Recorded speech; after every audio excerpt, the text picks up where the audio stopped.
नमस्कार, स्वागत है आप सभी का यूपी एएनएम 9212 भर्ती में प्रोविज़नल की जितनी भी बहनें हैं, आप लोगों की डीबी को लेकर के यहाँ पर बात करेंगे और विदहेल्ड की बहनें भी ध्यान दें, यहाँ पर आप भी देखिए वीडियो। आपकी जो डीबी है वो आयोग से ही कराई जाएगी। आपकी डीबी आयोग से ही हो रहा है और आपकी डीबी आयोग से ही कराया जाएगा और अच्छा भी है आप सभी के लिए। पहले भी आपके डॉक्यूमेंट वेरिफिकेशन उन्हीं के द्वारा करवाए गए थे। कुछ आपके डॉक्यूमेंट्स में माइनर मिस्टेक है और जिसके लिए दोबारा से आपको बुलाया जाएगा डीबी के लिए। अब इसमें देखिए कुछ बहनें आयोग गई हुई हैं और उन्होंने वहाँ पे अपने डॉक्यूमेंट्स में क्या कमी है उसके बारे में जानकारी लेने का प्रयास किया और उन बहनों को बताया भी जा रहा है कि आपके डॉक्यूमेंट्स में क्या कमी है। सुबह 10 बजे आप आयोग पहुँच जाते हैं, 10 से लेकर के 11 बजे तक आपके डॉक्यूमेंट्स में क्या कमी है आपको वहाँ पे बता रहे हैं। ज़्यादातर मैटर में आपको एफिडेविट देना है और कुछ जैसे मैटर ऐसे हैं, जैसे मान लीजिए आपने कास्ट सर्टिफिकेट लगाया हो, पुराना हो या फिर आपको नया उसमें देना हो, तो वो भी आपको बता देंगे वहाँ पर कि आप नया बनवा लीजिए। और किसी का भी डीबी रिजेक्ट नहीं होगा। जो लोग बता रहे हैं उनको बताने दीजिए। मैं बार-बार शुरू से कह रहा हूँ कि आप लोग फाइनली सेलेक्टेड हैं। आपके डॉक्यूमेंट्स के आधार पर ही तो आपको सेलेक्ट किया गया। आपके डॉक्यूमेंट्स सही रहे होंगे। कुछ उसमें माइनर मिस्टेक थी, उसकी वजह से आपको प्रोविज़नल में डाल दिया गया आपका रोल नंबर। तो आप सभी लोग सेलेक्टेड हैं, किसी का यहाँ पर सिलेक्शन रुकना नहीं है। एक जो आप लोग पूछ रहे थे कि एक फ़ाइल उसमें जो दिक्कतें आ रही थी, तो कुछ समय पहले हमारी बात भी हुई थी उसमें। तो जैसे किसी के डॉक्यूमेंट्स खो गए हों, फिर आपको डीबी कराना हो, उस समय तुरंत डॉक्यूमेंट्स तो बन नहीं पाएँगे। उसकी जो है डुप्लीकेट कॉपी ओरिजिनल ही होती है, लेकिन जब दोबारा से बनवाएँगे तो डुप्लीकेट कॉपी लिख कर के आता है। उससे कोई दिक्कत नहीं होती है, ओरिजिनल ही माना जाता है। तो उस समय मान लीजिए आपने वहाँ पर जो खो गई है डॉक्यूमेंट्स, उसको लेकर के आपने जो भी आवश्यक कार्रवाई की है नए डॉक्यूमेंट्स बनवाने को लेकर के, जैसे उसकी एफआईआर करवाना, न्यूज़पेपर में निकलवाना, फिर नए डॉक्यूमेंट्स के लिए अप्लाई करना, तो आदि चीज़ें दिखा कर के वहाँ पर डीबी करा लिया गया था।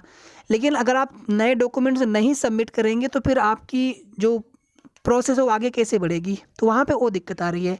अगर वो भी अपने ओरिजिनल डॉक्यूमेंट्स जमा कर दें तो उनका भी हो जाना है। मतलब किसी का भी डीबी रिजेक्ट नहीं होना है 1622 में से। इसीलिए आपके जितने भी कमेंट में देखता हूँ, आप लोग परेशान बिल्कुल मत हुआ करिए।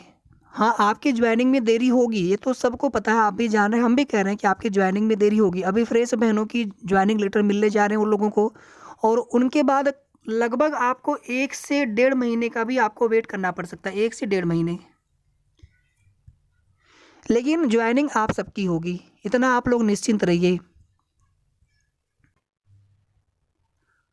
दूसरी चीज़ यहाँ पर देखिए, जैसे मान लीजिए कि 1622 बहनें यहाँ पर हैं, आपके डॉक्यूमेंट्स में क्या कमी है? तो आयोग क्या करेंगे, इसके लिए सबको जो है बाय पोस्ट भेजेंगे लेटर कि आपके डॉक्यूमेंट्स में ये कमी है। उसके बाद फिर आप उन डॉक्यूमेंट्स की तैयारी करके आपको समय मिलता है, फिर आप डॉक्यूमेंट वेरिफिकेशन के लिए एक डेट आएगी, नोटिस आएगी आयोग से, उसी डेट पर आपको पहुँचना होगा रोल नंबर वाइज़। लेकिन अगर ऐसा होता है कि आप लोग पहले से ही क्रम से, ऐसा नहीं कि सभी बहनें एक दिन पहुंच जाए तो बहुत दिक्कत हो जाएगी। 10, 20, 50 बहनें या 25, 30 बहनें एक दिन जाएँ। ऐसे जा कर के आप सभी अपने डॉक्यूमेंट्स में क्या कमी है आप वो पता कर लें। तो इससे फ़ायदा ये होगा कि फिर आपको अलग से बाई पोस्ट भेज कर के आपके डॉक्यूमेंट्स में क्या कमी है, आयोग को ये बताने की आवश्यकता नहीं पड़ेगी। ये बताने की आवश्यकता नहीं पड़ेगी और ना ही आपको जानने की आवश्यकता पड़ेगी। तो इससे यहाँ पर फ़ायदा ये होगा कि कम से कम आपका जो है यहाँ पर 15 से 10 से 15 दिन का समय जो है वो बच जाएगा। मतलब प्रक्रिया आपकी जल्दी हो जाएगी। और दूसरी चीज़ ये है कि मान लीजिए आपको बाई पोस्ट भेजा गया, आपके पास पोस्ट कब तक पहुँचा कि नहीं पहुँचा, किसी कारणवश बहुत तरह की दिक्कतें होती हैं।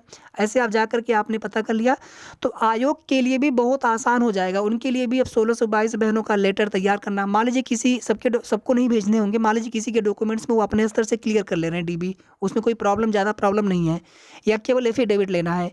तो मान लीजिए बाकी लोगों को वहाँ पर सूचना भेजनी हो तो सबके लिए लेटर तैयार करवाना, फिर सबके लिए वो लेटर बाई पोस्ट उसको डिस्पैच करना, उसको भेजना, सेंड करना सबको। तो कम से कम इसमें आयोग के लिए 15 से 20 दिन, 25 दिन का समय लग जाता। लेकिन अगर आप ऐसे जा कर के पता कर लेते हैं क्रम से, बस इतना निवेदन है आप सभी से कि ऐसा नहीं कि हमने बताया तो सभी लोग पहुँच गए एक ही दिन। इससे दिक्कतें होंगी और सबके डॉक्यूमेंट्स में क्या प्रॉब्लम है वो आयोग बता भी नहीं पाएँगे। तो वर्किंग डे में ही आप जाएँ, पहली चीज़। और एक दिन में जो है 20, 25, 30, 40 बहनें से ज़्यादा ना जाएँ, क्योंकि आपको वहाँ पर 1 घंटे से ज़्यादा समय वो दे नहीं पाएँगे। 1 से डेढ़ घंटे का समय देंगे अधिकतम। तो उतने में जितने बहनों का वो डॉक्यूमेंट्स में क्या कमी है वहाँ पे बताने का प्रयास करेंगे, तो उतनी ही बहनें जाएँ। पहले से आप बातचीत करके आपस में जाएँ। ऐसा नहीं कि सभी लोग पहुँच जाएँगे तो फिर आप भी समझ रहे हैं कि फिर आपका जाना व्यर्थ हो जाएगा। सबको बता नहीं पाएँगे वो कि आपके डॉक्यूमेंट्स में क्या कमी है। बाकी सिलेक्शन आप सभी का होना है, किसी का रिजेक्ट नहीं होना है, आप फाइनली सिलेक्टेड हैं। कुछ डॉक्यूमेंट्स में कमी होगी, वही आपको बता दिया जाएगा, उसी हिसाब से आप तैयारी कर लीजिए। कुछ मैं आपको यहाँ पर एग्जांपल बता रहा हूँ, जैसे मान लीजिए नाम वगैरह में कहीं पर माइनर मिस्टेक हुई हो, फिर आपने एफिडेविट पहले दिया हो, कुछ ऐसा हो या फिर न भी दिया हो, तो आपको दोबारा से एफिडेविट माँगा जा सकता है। ईडब्ल्यूएस है, मान लीजिए इसमें आपकी क्लरिकल मिस्टेक हो, वित्तीय वर्ष की, वैलिडिटी ईयर्स की, तो उसके लिए आपका एफिडेविट से हो जाएगा। कास्ट सर्टिफिकेट है, कुछ नाम वगैरह में कुछ मिस्टेक होगी, एफिडेविट से हो जाएगा। नया कास्ट मांगेंगे तो नया कास्ट आप बनवा लीजिएगा पिता पक्ष का, ठीक है। अब जिनकी शादी नहीं हुई है उनके लिए दिक्कत नहीं, लेकिन जो विवाहित महिलाएं हैं उनके लिए पिता पक्ष का ही चाहिए। भले आप पिता पक्ष की आख्या पर ही बनवाइए, लेकिन पिता पक्ष के ही के नाम पर आपका कास्ट सर्टिफिकेट होना चाहिए। बनेगा तो आपका अपने ससुराल पक्ष से ही, आपके आधार कार्ड, आपके सब कुछ एड्रेस वहीं के हैं, लेकिन पिता पक्ष से आप आख्या लगवा लीजिए कि आप उनकी पुत्री हैं। इस प्रकार से उस कास्ट सर्टिफिकेट में मेंशन करते हुए आपका कास्ट सर्टिफिकेट बनेगा, वो 100% वैलिड होगा। शादी होने के बाद से प्रॉपर पिता पक्ष की तरफ से कास्ट सर्टिफिकेट नहीं बन पाता, ये हम समझ रहे हैं, सबको पता है, ये सब चीज़ें आप लोग भी समझते हैं, लेकिन पिता पक्ष की आख्या पर बन जाता है, इसलिए वहाँ पर आपको वही बनवाना है। हस्बैंड, प्रॉपर हस्बैंड के नाम पर बनवाएंगे कास्ट सर्टिफिकेट, वो आपका मान्य नहीं करेंगे। और सेम यही कार्य विधेयक की बहनें भी कर लीजिए, आप लोग भी थोड़ा सा जाकर के पता कर लीजिए। उसमें देखिए अभी इस बार भी जो रिजल्ट आया था पेट 2022 वाला, उसमें भी कुछ लोगों का अंडर इन्वेस्टिगेशन लिखा हुआ आ रहा है। ये मैटर ऐसा है कि इसको आयोग अपने स्तर से जब तक क्लियर नहीं करते हैं तब तक उसमें आपका फंसा हुआ है।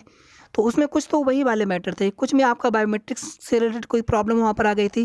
तो आप लोग भी एक बार आयोग जाकर के सभी जो 20 बहनें हैं, अगर आप कुछ लोग गए हो आकर आपका समाधान हो गया हो, जिनका ना हुआ हो तो एक बार आप भी जाकर के पता कर लीजिए कि आपके डॉक्यूमेंट्स में या उसमें क्या कमी है, या फिर आप में जो भी दिक्कतें हैं, जो भी आयोग को डिसीजन लेना है, जो भी उसमें जाँच वगैरह करनी है, तो वो सर कब तक कर लेंगे, और जल्दी करने की कृपा करें। इस प्रकार से आप भी जाकर के मिल सकते हैं उसमें।